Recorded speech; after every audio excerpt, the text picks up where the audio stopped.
Hola, gracias por sintonizar a Mujeres de Enfoque. Estamos estudiando la escritura y eso es algo maravilloso, ¿no? Y queremos estar listas, preparadas para estar estudiando de nuevo. Ojalá que ustedes estén listas. Ya saben, ya conocen la rutina para estar listas. Uno necesita su Biblia, uno necesita algo en donde escribir, un cuaderno, necesita algo con qué escribir y también no hace daño tener un marcador, ¿sí? Así que vamos a empezar. Estamos leyendo la genealogía de Jesús, del Cristo, y hemos visto varias mujeres que están incluidas en ese linaje. Así que vamos a regresar a Mateo, por favor. Mateo capítulo 1, empezando con verso 1. Vamos a leer toda la genealogía hoy por el hecho de que vamos a hablar, enfatizar un poco sobre María. Así que, ¿estamos listas? ¿Sí? Sí. Solo para recordar que estoy leyendo de la Biblia de las Américas. La genealogía de Jesucristo. Libro de la genealogía de Jesucristo, hijo de David, hijo de Abraham. Abraham engendró a Isaac, Isaac a Jacob y Jacob a Judá y a sus hermanos. Judá engendró de Tamar a Fares y a Sara. Fares engendró a Esrom y Esrom a Aram. Estamos en 4. Aram engendró a Aminadab, Aminadab a Naasón y Naasón a Salmón. Salmón engendró a Rahab, de Rahab a Booz. Booz engendró de Ruth a Obed y Obed engendró a Isaí. 6. Isaí engendró al rey David y David engendró a Salomón, de la que había sido mujer de Urías. Quiero tomar una pausa aquí. Es muy interesante que aquí en esta versión en español no menciona el nombre de la mujer. En inglés sí sabemos, pero es muy interesante el hecho de que no está incluido el nombre de la mujer, que era mujer, la esposa de Urías. Pero sabemos quién es por el hecho de que podemos ir al Antiguo Testamento y ver, ¿ok? Vamos a hacer eso un momento, sí, por favor. Vamos a ir a segunda de Samuel, capítulo 11. Segunda de Samuel, capítulo 11. Y solo lo quiero mencionar. En otra ocasión vamos a estudiar más la vida de Betsabé, pero ahorita vamos a ver. Ya les dije quién es. Ay, disculpe. Pero aquí lo vamos a confirmar, ¿sí? En segunda de Samuel 11:3 dice: David mandó a preguntar acerca de aquella mujer y alguien dijo: ¿no es esta Betsabé, hija de Leam, mujer de Urías Eteo? Ajá, entonces ya les había dado la respuesta, disculpe, es Betsabé. Así que Betsabé está incluida, pero en esta versión no está nombrada. Muy interesante, ¿sí? Y vamos a ver por qué en un futuro, pero aquí vamos a ver sobre María. Seguimos, ¿sí? Vamos a regresar a Mateo, capítulo 1, ahora estamos en verso 7. Salomón engendró a Roboam, Roboam a Abías y Abías a Asa. Asa engendró a Josafat, Josafat a Joram, Joram a Usías. Usías engendró a Jotam, Jotam a Acaz y Acaz a Isaquías. Isaquías engendró a Manasés, Manasés a Amón y Amón a Josías. Josías engendró a Jeconías y a sus hermanos durante la deportación a Babilonia. 12. Después de la deportación a Babilonia, Jeconías engendró a Salatiel y Salatiel a Zorobabel. Zorobabel engendró a Abiud, Abiud a Eliakim,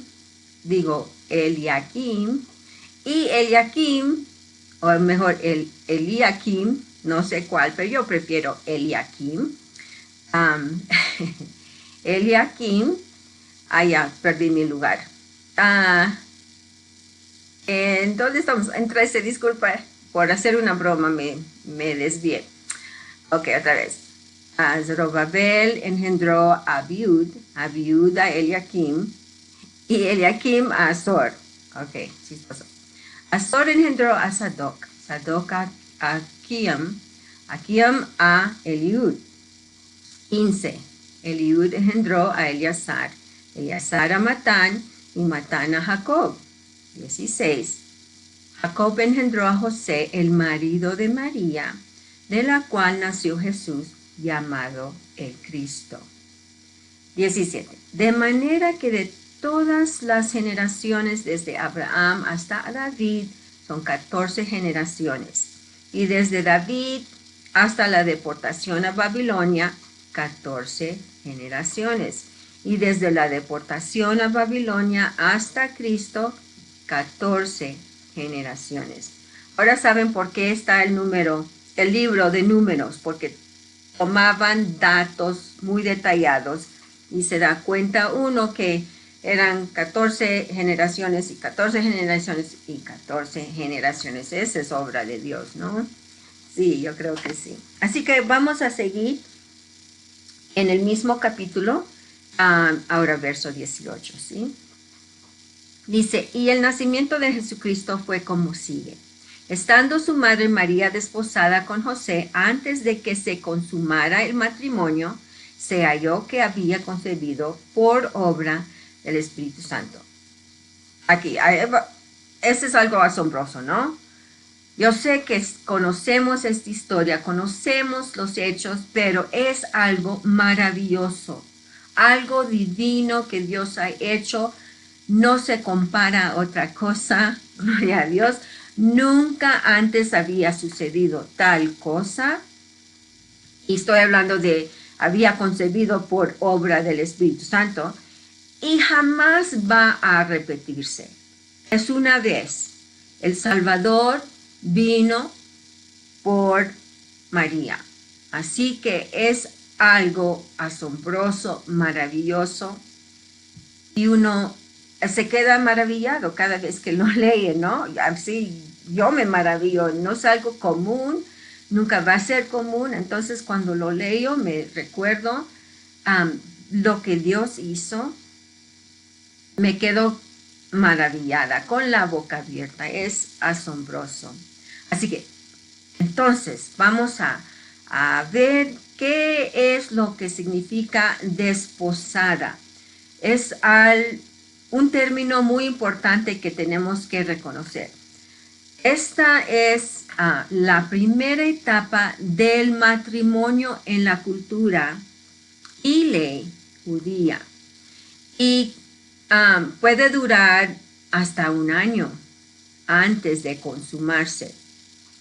Entonces, el hombre y la mujer se consideraban casados legalmente cuando comenzaban el compromiso. Así que ese es muy distinto. Yo al principio de mi caminar con Cristo tenía mucha confusión en cómo era que en algunos lugares en la escritura dice que María era su esposa de José y era desposada de José, estaban casados pero no habían consumado la relación. Entonces me confundía, pero esto está claro y eso nos hace entender que el compromiso de ellos a decidir casarse, aunque no estaban físicamente juntos, estaban legalmente casados. Ya así era la práctica, era la cultura, era la ley judía. Eso explica un montón, ¿verdad? Entonces me alegro que ahora lo entiendo y espero que si tenían dudas o no tenían una clara, un claro cuadro de cómo era esto, ya esto lo explica. Entonces, por eso, otra vez, y el nacimiento de Jesucristo fue como sigue. Estando su madre María desposada con José, pero antes de que se consumara el matrimonio, se halló que había concebido por obra del Espíritu Santo. Más claro, ¿no?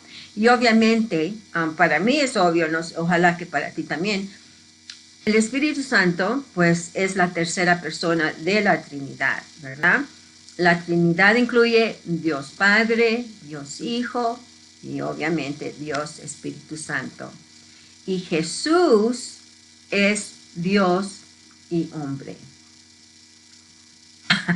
Yo sé, es algo, otra vez, otra cosa maravillosa, divina. A veces uno no lo entiende, no tiene todos los términos, todo en orden en su pensar, pero el hecho que lo dice la Escritura es verdad. Es Dios lo dijo, es así, hay que creerlo, ¿sí? Entonces Jesús es Dios y hombre. Vamos a seguir en el 19, por favor. Y José, su marido, siendo un hombre justo y no queriendo difamarla, quiso abandonarla en secreto. Ok, María está sorprendida por el hecho que ha concebido por el Espíritu Santo.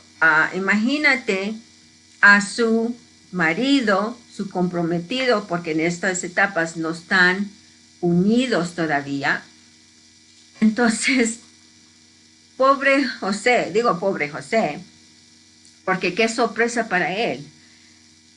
Sabiendo que él no era el papá, entonces, y es un hombre justo. ¿Qué significa justo? Bueno, es decir, que estar correctamente relacionado con Dios y haciendo lo que es aceptable a él y cumpliendo su ley. Aquí este término se refiere específicamente a obedecer la ley del Antiguo Testamento.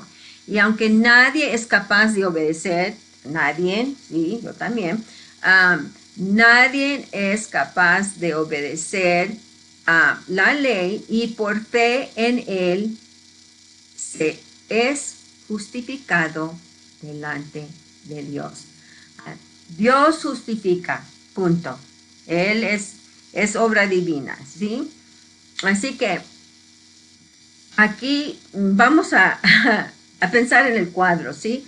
Ahora, se da cuenta José que su esposa, la esposada, su comprometida, está embarazada. Entonces, él siendo justo, quiere hacer algo para no difamarla, ¿ya? Entonces, ¿qué quiere hacer?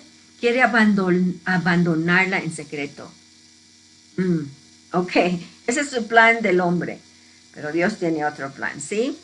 En verso 20 dice, pero mientras pensaba en esto, he aquí que se le apareció en sueños un ángel del Señor, diciendo, José, hijo de David, no temas recibir a María, tu mujer, porque lo que se ha engendrado en ella es del Espíritu Santo.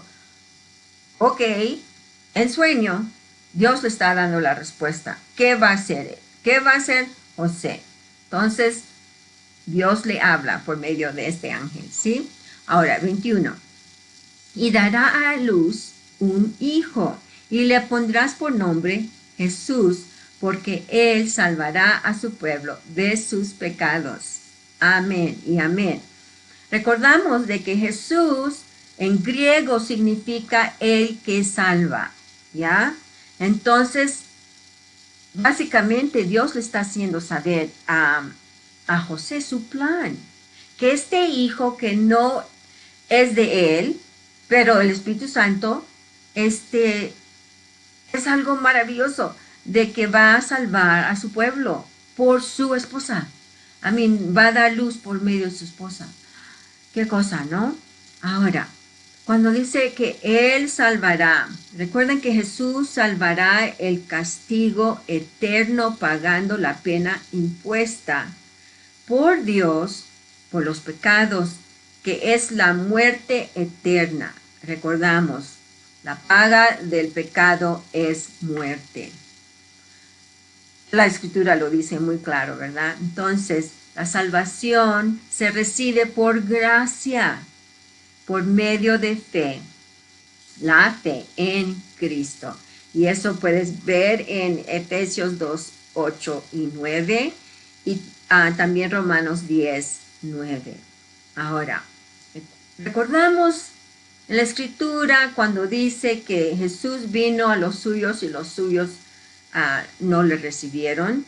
Bueno, pues vino a su pueblo, ¿ya? Pero como aquí en este verso 20 21, dice, porque Él salvará a su pueblo de sus pecados. Entonces esto se refiere que Jesús era judío de nacimiento y los judíos, el pueblo escogido de Dios, porque es cuestión de Dios, ¿verdad? Esto lo puedes ver en Éxodo 6:7 y Levíticos 26:12. Entonces, este pueblo escogido por Dios son los descendientes de Abraham. Y aquellos que aceptan a Jesús son salvos de sus pecados y hechos hijos de Dios. Amén y amén. Yo estoy incluida allí. ¿Qué tal tú? También, ojalá. Los gentiles, aquí yo estoy incluida más, porque los gentiles que aceptan a Jesús también son salvos de sus pecados, hechos hijos de Dios y descendientes espirituales de Abraham. Y eso lo puedes ver en Romanos 4, 11 a 16 y Gálatas 3, 7. Eso es increíble. El hecho que los suyos le negaron, no lo aceptaron, no lo recibieron, eso abrió la puerta para nosotros los gentiles. Yo no soy judía, ni clamo ser judía espiritual. No existe ser judío espiritual. No. O sos judío o sos gentil. Pues yo soy gentil. Y yo creo, si no eres judío, entonces eres gentil. Pero uno que tiene fe en Jesucristo es perdonado de sus pecados. Gloria a Dios. Y somos hijos de Dios. Somos hechos hijos de Dios. Y también descendientes de, espirituales de Abraham. Así que gloria a Dios. Ahora, Él salvará a su pueblo de sus pecados. ¿Qué es pecados? Pecados es el griego hamartia. Corresponde al hebreo hatá. Ambas palabras tienen dos significados. Errar un blanco o camino. Ese es algo para imaginar como un blanco que uno tira para pegar el blanco y así somos más o menos, por ejemplo, el blanco sería la palabra de Dios. ¿Qué dice la palabra? ¿Cómo nos instruye? ¿Qué le gusta al Señor? ¿Qué no le gusta al Señor? Entonces, eso nos hace entender nuestro caminar debe apuntarse ese blanco, tirar al blanco para pegar, ¿ya? Y tener ese no pecar, para no errar. También el segundo significado es hacer mal a Dios o al hombre. Uno no cree que puede hacerle mal a Dios, pero conociendo la palabra, sí hay muchas oportunidades, muchas maneras de cómo hacerlo. Y también al hombre. Así que La Biblia casi siempre tiene este último significado, que el pecado es hacer el mal a Dios o al hombre. Las leyes del Antiguo Testamento explican en gran detalle lo que constituye el pecado y lo que se debe hacer para ser redimido del pecado. Por ejemplo, es hacer expiación por el pecado. Okay. En los evangelios, Jesús enseña además que el pecado no solo incluye acciones, sino también malos pensamientos y malas palabras. Y eso lo puedes ver cuando Jesús habló en Mateo 5, 22 y 28. Ahora, el significado del pecado es más amplio. Ahora, más tarde, Pablo en Romanos 14, 23 y Santiago 4, 17 amplían la definición para incluir cosas hechas que no eran aceptables, así como el hacer lo bueno. Hay una escritura, yo creo que sí, es en Santiago, el que sabe hacer el bien y no lo hace, para él es pecado. ¡Wow! Hay que tener cuidado de lo que pensamos. No es suficiente de saber lo que dice la escritura y no obedecer, ese es pecado. Pero el pensar algo malo o hablar algo malo también es pecado. Uno puede pensar, ¿cómo pensar? ¿Quién sabe, quién conoce mi pensar si es malo, si bueno? Esa es una pregunta retórica para mí, porque obviamente Dios conoce. Dios conoce el pensar, el sentar, sabe cuántos cabellos tenemos en nuestra cabeza. Conoce nuestro sentar, nuestro caminar, todo. El detalle lo tiene Dios. Y Él no ve solo de afuera, Él más ve lo adentro, ¿ya? Entonces hay que tener cuidado con esos pecados de pensar mal y también de hablar mal, ¿ok? Ahora, seguimos en el 22, ¿estamos así? Ya, 22. Todo esto sucedió para que se cumpliera lo que el Señor había hablado por medio del profeta, diciendo, bueno, el 23, vamos a leer el 23. He aquí la Virgen concebirá y dará a luz un hijo y le pondrán por nombre Emmanuel, que traducido significa Dios con nosotros. Ahora, en estos dos versos, en 22 y 23, esta es la primera profecía del Antiguo Testamento que se cumple en Mateo. ¡Wow! Y Mateo cita Isaías 7:14. Eso lo vamos a ver más adelante. Así que también cita a otros profetas para comprobar que Jesús es el Mesías prometido. Y el verbo también en el 22 dice, todo esto sucedió para que se cumpliera, pues el verbo cumplir es usado unas 14 veces en Mateo y siempre es usado para una predicción del Antiguo Testamento. Aquí están unas buenas nuevas, ¿no creen? Porque todo el Antiguo Testamento es algo que Dios nos advirtiera de lo que venía, predecía por sus profetas lo que venía en respecto a Jesús, en el Mesías, y se está cumpliendo en el Nuevo Testamento. Y en Mateo 14 veces vemos que algo se ha cumplido. Es maravilloso, ¿no? El plan de Dios que estaba por venir en el Antiguo Testamento ahora está manifestándose, revelándose, cumpliéndose, mejor dicho, en el Nuevo Testamento. ¡Wow! ¡Qué alegría!, ¿no? Dios cumple con sus palabras, ¿sí? Y también ahí en Mateo 22 dice, como dijo, lo que el Señor había hablado por medio del profeta. Pues los profetas fueron inspirados por Dios, eso lo sabemos, para llevar el mensaje, su mensaje al pueblo. Y sus mensajes usualmente incluían el predecir sucesos futuros, cuyo cumplimiento demostraba que ellos eran verdaderos profetas de Dios.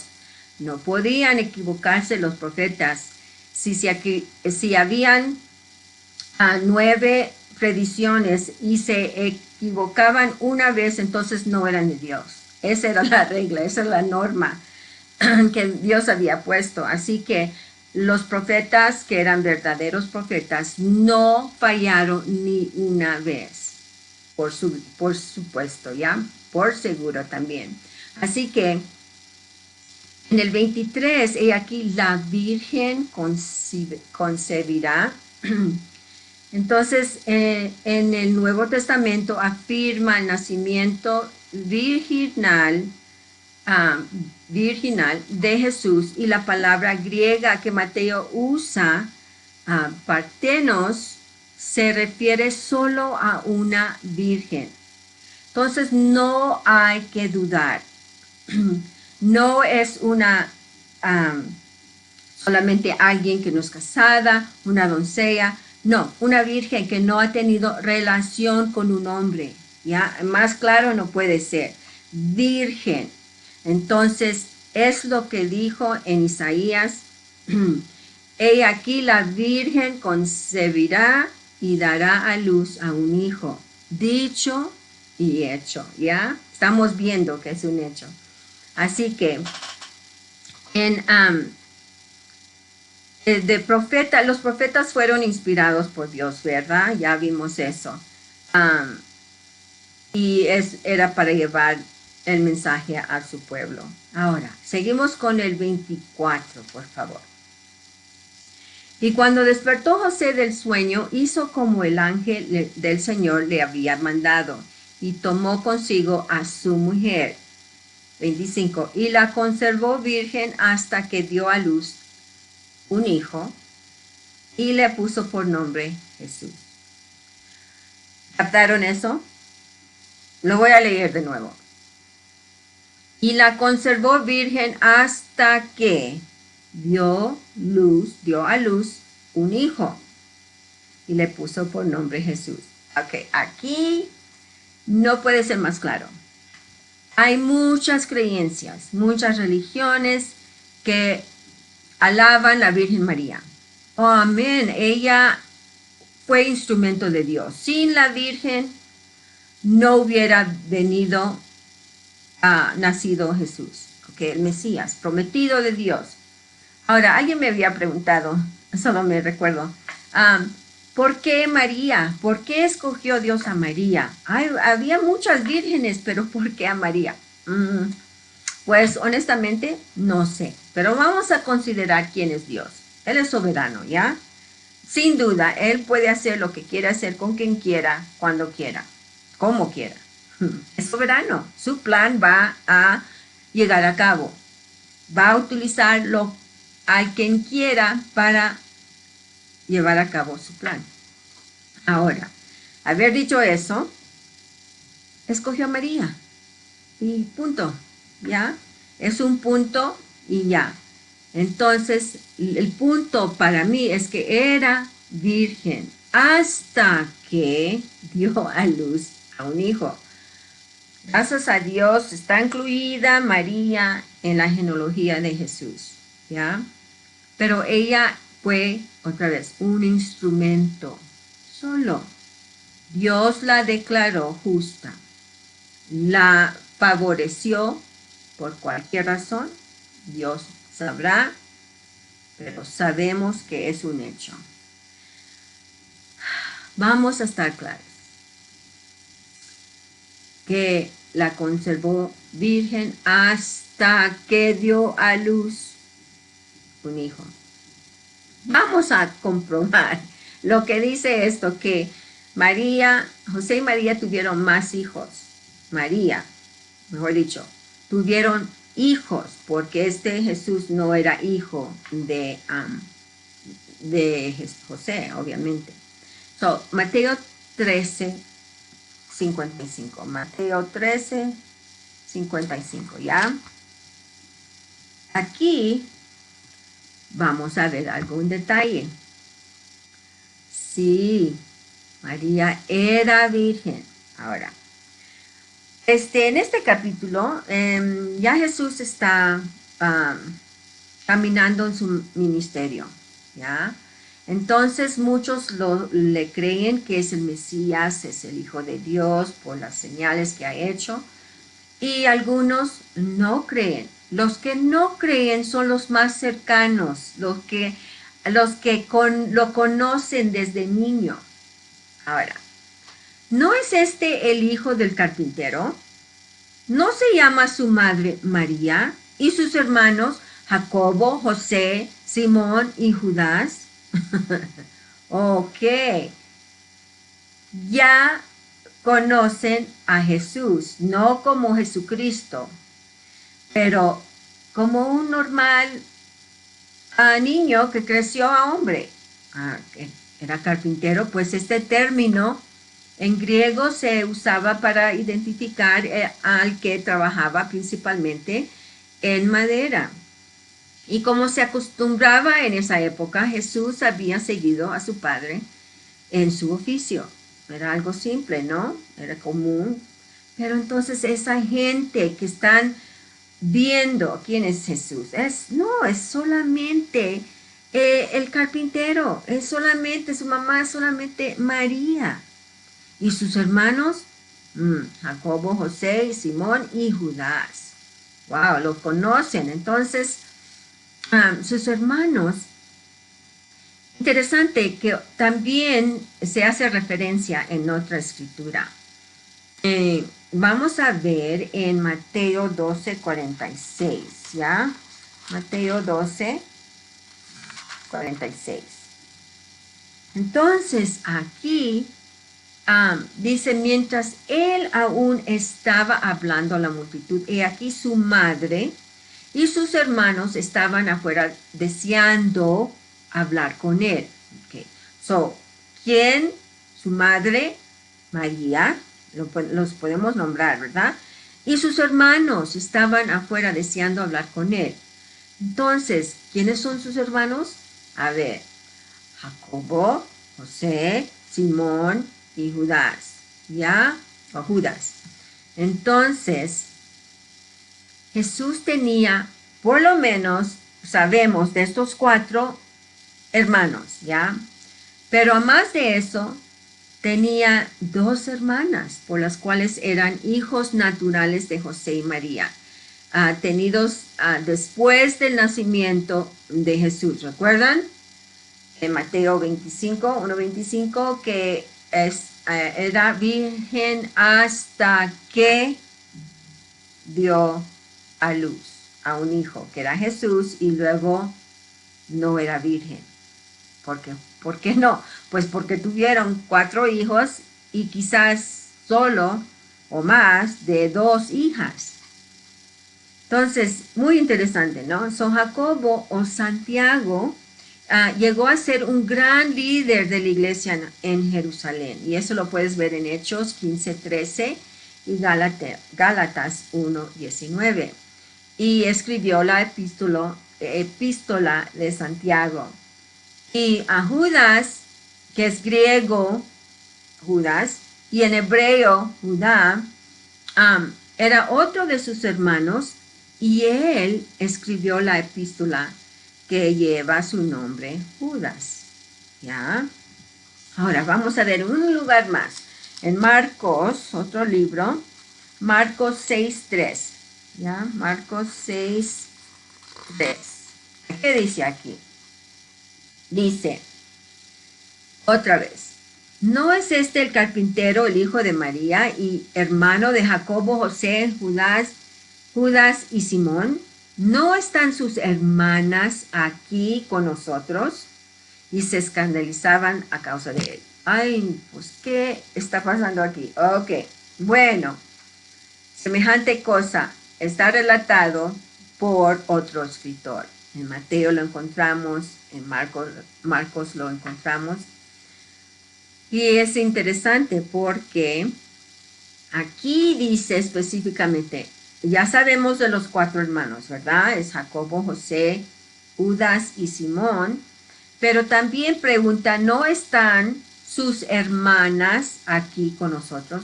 Entonces, si fuera solo una hermana, hubieran dicho una hermana, pero dijeron hermanas. Entonces es plural, que significa más que una hermana, por lo menos dos hermanas, pudieran ver más, pero no conocemos ni los nombres ni cuántas hermanas de veras tenía, medias hermanas, ¿verdad?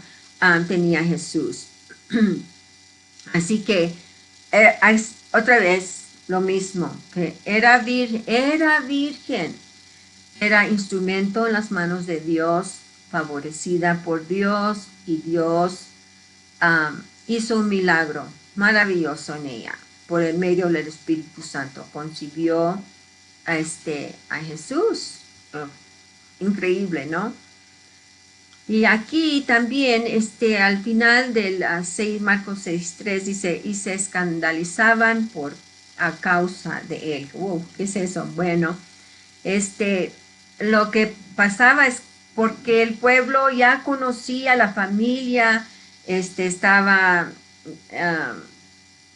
estaban incrédulos, por decirlo así, estaban incrédulos debido en parte a la familiaridad con Jesús. Y entonces esto le causó al pueblo sospecha, y no solo eso, pero también hostilidad hacia la personalidad extraordinaria de Jesucristo. Todo esto, el hecho de la incredulidad de este pueblo lo limitó a Jesús en actividad milagrosa en ese lugar en particular. Así que hemos visto un poco de María. Vamos a seguir la próxima vez viendo más detalles de ella, lo que habla, lo que piensa, lo que ve. Entonces vamos a ver más detalles sobre su vida. Pero todo esto es algo emocionante, porque de veras esta es la distinción entre el cristianismo y cualquier otra creencia. Ser cristiano es seguir a Cristo. Punto. No tiene a medias, no puedes decir, oh, solo de esto voy a seguir o voy a creer. Lo demás no, porque no es así. Entonces es algo que la palabra nos habla de cómo llegó Jesús a este mundo y por qué llegó. Muy importante, que va a salvar a su pueblo de sus pecados. Y cuando no fue recibido por su pueblo, entonces nosotros fuimos incluidos en esa salvación. Es extraordinario. Es algo que Dios ha hecho. Nunca jamás va a hacerlo, porque Jesús murió una vez. Consumado es. Y qué bueno, porque nosotros no podemos pagar, no somos capaces de pagar el precio de muerte por nuestros pecados, pero fuimos redimidos por Cristo Jesús. Gloria a Dios, ¿verdad? Gloria a Dios. Y con eso es algo maravilloso, que estamos en la Escritura, nos enfocamos en Jesús. ¿Por qué? Pues porque es el autor y consumador de la fe, de mi fe. Así que estamos aprendiendo más cada vez que nos reunimos, estamos escudriñando su palabra. Eso me da mucho gusto, me da gozo, y yo sé que el hecho que también están dándose cuenta de detalles que quizás no entendían o no sabían, de hecho, pero Dios es tan bueno para enseñarnos, ¿verdad? Por medio de su Espíritu Santo. Así que hasta la próxima vez vamos a seguir enfocándonos en Jesús porque sí, Él es el autor y consumador de nuestra fe. Y nos vemos la próxima vez. Gracias por sintonizar.